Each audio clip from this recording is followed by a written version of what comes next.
Nosotros somos estudiantes del Complejo Educativo Profesor Felipe Hueso Córdoba y este día les venimos a hablar sobre el tema el origen y la evolución del planeta Tierra. Los integrantes de nuestro grupo son Christopher Rodríguez, William Rodríguez, Jocelyn Rodríguez, Walter Pineda, Alfonso Ortiz y mi persona Leonidas Nolasco. El origen. La Tierra y todo el sistema solar se originaron a partir de una nebulosa situado en uno de los brazos de la Vía Láctea, hace 4.600 millones de años.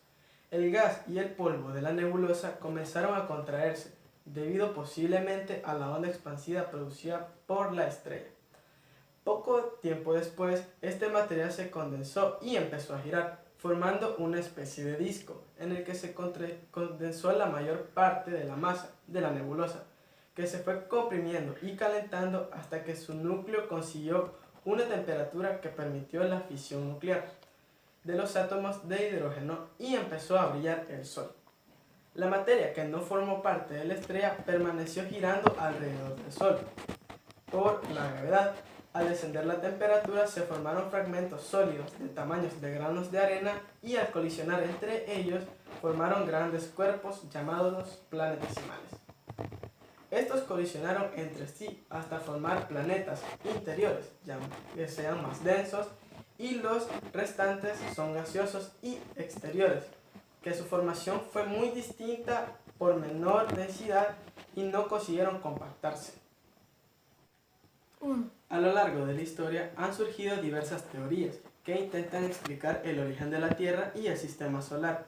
En la actualidad, la más aceptada es la teoría nebular, también llamada planetesimal, la cual procede de ideas planteadas por el filósofo alemán Immanuel Kant. Pero existen otras tres teorías en cuenta, vamos a explicarlas. La teoría nebular. La teoría nebular o planetesimal tiene su origen en la teoría nebular clásica, elaborada de forma independiente por Immanuel Kant y Simon Laplace. Existen otras teorías sobre el origen de la Tierra, llamadas catastrofistas, desechas actualmente. Esta teoría plantea el origen del sistema solar a partir de una nebulosa originada de una explosión de una supernova. Sus partículas giraban formando un gigantesco disco. En el centro se fueron acumulando las masas más pesadas y las más ligeras se desplazaron hacia el exterior. Toda la materia giraba en torno al centro donde se formó el Sol. Se producían choques y fusiones que generaban estructuras mayores, denominadas planetésimos, que también giraban, chocaban y se fusionaban formando grandes rocas que fueron dándole origen a los planetas, satélites y meteoritos. El sistema solar. Esto ocurrió hace 4.500 millones de años. La segunda teoría, las leyes de Kepler. La primera ley de Kepler es que el Sol ocupaba una posición privilegiada y que son los planetas, entre ellos la Tierra, los que giraban en torno a él. Con esta ley, Kepler demostró la falsedad de una de las teorías egocéntricas que persistió durante muchos años. Las dos últimas leyes fortalecen la propuesta de Kepler. 1. El sistema solar con los planetas de las órbitas elípticas. La segunda ley de Kepler proporciona sentido simétrico al movimiento de los planetas, mientras la tercera ley ofrece una forma precisa para calcular posiciones planetarias a partir de los periodos y viceversa.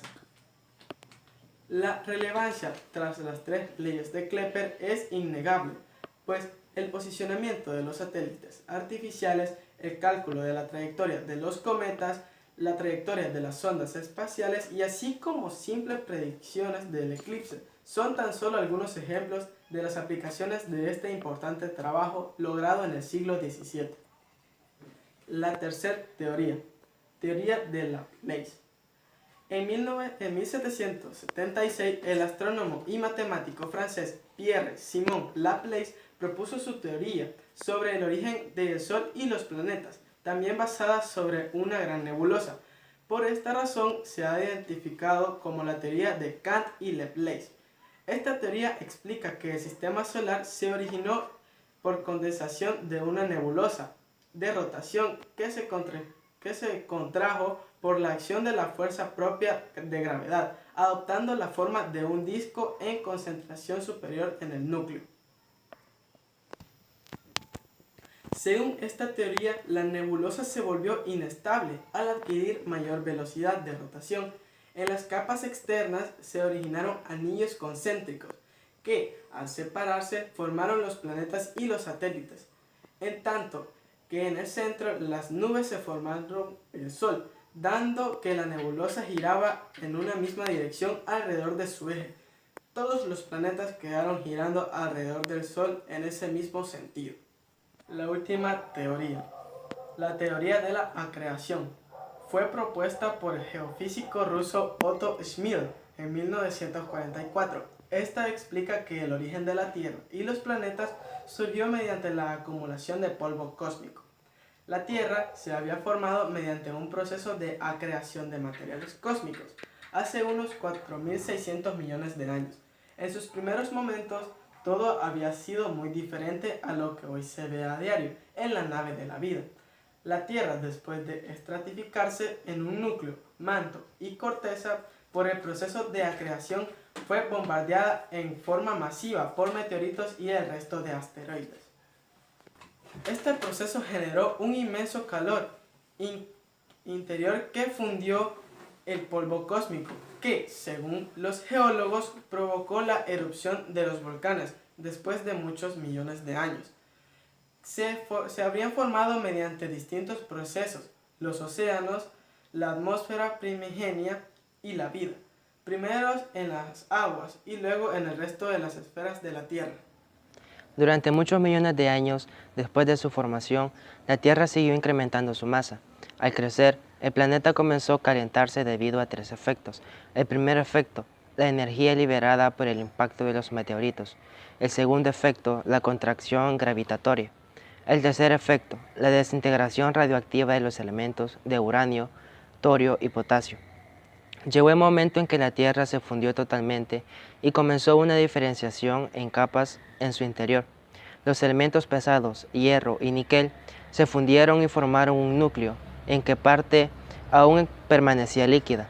Los elementos ligeros, minerales, silicatados, se pusieron en el exterior en forma de corteza y el manto.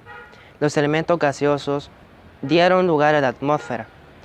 En poca escaparon del interior de la Tierra y ahora, por erupciones volcánicas, la aparición de vida provocó más tarde una transformación de la atmósfera. Como siguiente punto les voy a explicar lo que es la evolución de la Tierra. Se originó con el sistema solar formando los polvos cósmicos y los gases provenientes del Big Bang que dio origen al universo, cuya corteza terrestre se modificó por los agentes internos y los agentes externos. En los agentes internos tenemos lo que es el movimiento de las placas tectónicas. Cuando éstas se movilizaron, dieron origen a los continentes y a las montañas. En los agentes externos, cuya acción tienen como agua, vientos, temperatura, seres vivos, lo que produjeron la erosión. Sobre la Tierra hay una actividad interna, a lo que permitió la formación de los volcanes. Bueno, yo les voy a seguir explicando un poco más sobre el tema. No podemos decir gran cosa de lo que ocurrió durante los 2 primeros tercios de la historia del universo, solo que en algún momento se formó una galaxia espiral a la que llamamos Vía Láctea. En uno de sus brazos se condensó una estrella llamada Sol, hace unos 4.500 millones de años. A su alrededor se formaron girando diversos cuerpos, entre ellos nuestro planeta, a la que conocemos Tierra. Al principio era una masa incandescente, que lentamente se fue enfriando y adquiriendo una forma similar a la que hoy conocemos. Aunque los cambios en estas primeras épocas debieron ser más bruscos y abundantes, la Tierra no ha dejado de evolucionar. La Tierra que conocemos tiene un aspecto muy distinto al que tenía poco después de su nacimiento, hace unos 4.470 millones de años. Entonces era un amasijo de rocas conglomeradas, cuyo interior se calentó y se fundió todo el planeta. Con el tiempo, la corteza se secó y se volvió sólida. En las partes más bajas se acumuló el agua, mientras que en la parte de encima de la corteza terrestre se formaba una capa de gases, a lo que llamamos la atmósfera. Agua, tierra y aire empezaron a interactuar de forma bastante violenta, ya que mientras tanto la lava manaba con abundancia por múltiples grietas de la corteza que se enriquecía y transformaba gracias a toda esta actividad. Origen y evolución del planeta Tierra. Los científicos calculan que la Tierra empezó a formarse aproximadamente 4.5 billones de años, unos cuantos años después de que la nebulosa emprendiera el camino hacia la formación del sistema solar. Los protoplanetas tuvieron que experimentar diversas colisiones, de modo que la Tierra como planeta se originó a partir de la colisión de varios protoplanetas. Quizá una decena de ellos. Una de las colisiones liberó gran cantidad de energía y los protoplanetas más grandes se contrajeron bajo su propia influencia gravitacional.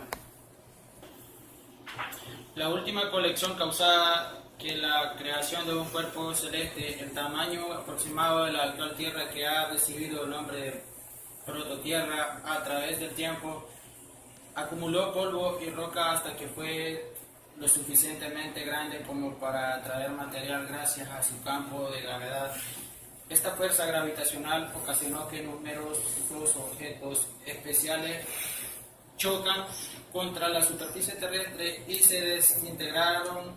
Hay varios elementos radioactivos, lo que en vez de afectar al naciente planeta, proporciona la generación de un calor importante para fundir diversos materiales y como su estructura interna. La presión y temperatura del protosol aumentaron hasta que en algún punto de los núcleos de hidrógeno se fusionaran y construyeron el hielo. En consecuencia que se liberó tanta energía que las partículas más finas y gran parte de la del gas fueron barridos al exterior, porque el joven sistema quedó constituido por los planetas, los asteroides, los otros cuerpos celestes que aún permanecen. El impacto de asteroides continuó en la Tierra y se cree que uno de estos de origen es la Luna. La primitiva Tierra era un cuerpo volcánico y más caliente que en la actualidad. El metal alcanzó el punto de fusión y el material más denso se hundió y conformó el núcleo, en tanto los materiales más ligeros ascendieron y se transformaron en el manto y la corteza. Así la formaron las capas de la Tierra. Poco a poco el planeta bajó su temperatura, muchos de los caracteres de los impactos fueron cubiertos con agua, aparecieron organismos fotosintéticos y se formó una atmósfera, todo lo cual otorgaría las condiciones que hacen del planeta el lugar en el cual está la vida.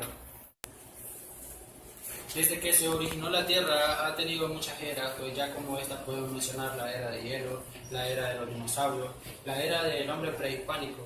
Mucho también con su evolución, las especies también han ido evolucionando y pues prácticamente hasta el día de ahora podemos decir de que existen animales que aún son de la era de antes, solo que han venido evolucionando entre sí y se han ido adaptando un poco más a la forma de la Tierra. En tanto, al igual que los humanos, cada día y cada momento es un conocimiento nuevo, pues la verdad es que sinceramente no somos conscientes de que no cuidamos el planeta, siendo de que ha venido evolucionando y ha tenido muchos cambios. Sinceramente estamos deforestando muchas áreas y estamos contaminándolo más. Esto está provocando de que pues, el planeta Tierra vaya colisionando y pues eso ha sido todo de mi parte, pues lo dejo con mi compañero. Muchas gracias. En uno de sus brazos se condensó una estrella de nuestro Sol hace unos 400-500 millones de años. A su alrededor se formaron girando diversos cuerpos, entre ellos nuestro planeta, la Tierra. La formación del sistema solar al principio era una masa incendiente que lentamente se fue enfriando, adquiriendo una forma similar a lo que hoy conocemos. Los cambios en esa primera época dividieron ser más grupos y abundante. La Tierra no ha dejado de evolucionar y lo sigue haciendo. La vida apareció, se dieron las condiciones apropiadas. Primero simplemente compuestos orgánicos, después organismos unicelulares, más tarde lo hicieron los pluricelulares, vegetales, animales. Los humanos evolucionamos de otros mamíferos que apenas unos segundos. Tanto la religión como la ciencia han dividido el origen y evolución de la Tierra en diversas fases, apenas algunas más poéticas, como la creación en 7 días de la Biblia, otros más rigurosos, como lo era geológicamente, que acepta la ciencia. Vamos a centrarnos en esta última. La explosión cambriática, el hierro y el níquel se fundieron y formaron un núcleo que en gran parte aún permanecieron líquidos. Los elementos ligeros, minerales silicatados, se dispusieron en el exterior en forma de corteza y el manto. Los elementos dieron lugar a la atmósfera, escaparon del interior de la Tierra. Ahora, por erupciones volcánicas, la aparición de la vida provocó más tarde una transformación en la atmósfera. Para que les sigan explicando un poco más. Bueno, ahora les hablaré sobre la Tierra bola nieve. La Tierra, cuando ya estaba formada, sufrió numerosas glaciaciones a lo largo de su historia, y en muchas ocasiones el hielo llegó a las regiones más próximas del Ecuador, con graves consecuencias para la vida. La primera glaciación tuvo lugar hace 2.300 millones de años, cuando el hielo cubrió prácticamente toda la Tierra, lo que conocemos como ahora como la Tierra bola nieve. Se considera que fue debido a la actividad fotosintética de las primeras cianobacterias, organismos que aparecieron en los mares por la evolución. El oxígeno liberado en la fotosíntesis fue destruyendo el metano, uno de los principales gases responsables del efecto invernadero, muy abundante en la atmósfera primitiva. Sin el metano, las temperaturas descendieron y llegaron hasta los menos 50 grados centígrados. El planeta entró en un periodo glacial tan frío que hasta los océanos ecuatoriales se cubrieron de hielo. Murieron la mayor parte de organismos vivientes y supervivientes, gracias a permanecer bajo tierra en fuentes hidrotermales. Lucieron en condiciones de manera subsistenciales para la Tierra bola nieve. Se mantuvo por decenas de millones de años. La glaciación terminó cuando se formó el suficiente CO2 para producir nuevamente el efecto invernadero.